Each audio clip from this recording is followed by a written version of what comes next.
ഹരി ഓം ശ്രീ ഗുരുഭ്യോ നമഃ. ഓം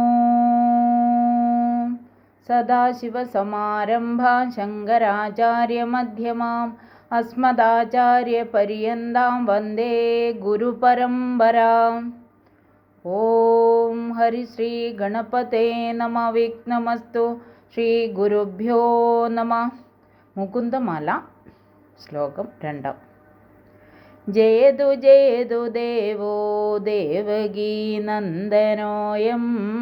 ജയതു ജയതു കൃഷ്ണോ വൃഷ്ണിവംശപ്രദീപഃ ജയതു ജയതു മേഘശ്യാമള കോമളാംഗോ ജയതു ജയതു പൃഥ്വീഭാരനാശോ മുകുന്ദഃ.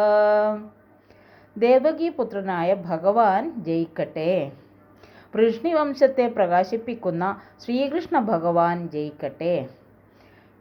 കോടക്കാർ വർണ്ണനും കോമളാംഗനുമായ ഭഗവാൻ ജയിക്കട്ടെ.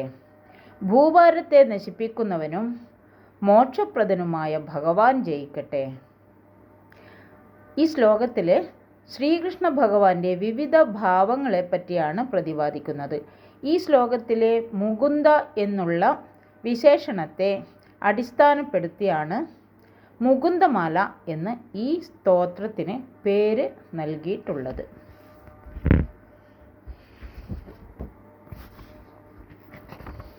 മുകുന്ദമാലയിൽ പറയുന്നത്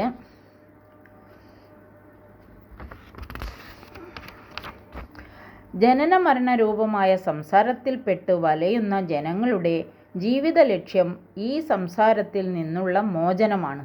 അതുകൊണ്ടാണ് മോക്ഷപ്രാപ്തിയെ പരമപുരുഷാർത്ഥമായി ആചാര്യന്മാർ പറഞ്ഞിട്ടുള്ളത്. അതിന് പ്രതിബന്ധമായി നിൽക്കുന്ന ദേഹം, അഹങ്കാരം, മനസ്സ്, ബുദ്ധി, അന്ധകരണം എന്ന് പറയും. എന്നിവയെ ജയിച്ച് കീഴടക്കുവാനാണ് 4 യോഗങ്ങൾ അവർ ഉപദേശിച്ചിട്ടുള്ളത്.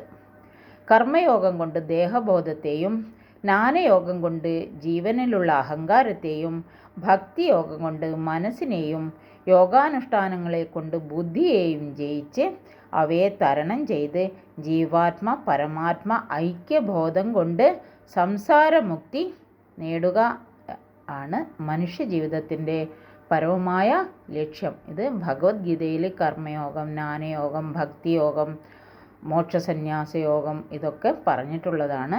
അതുതന്നെയാണ് മുകുന്ദമാലയിലും പറയുന്നത്. ഹരി ഓം ശ്രീ ഗുരുഭ്യോ നമഃ.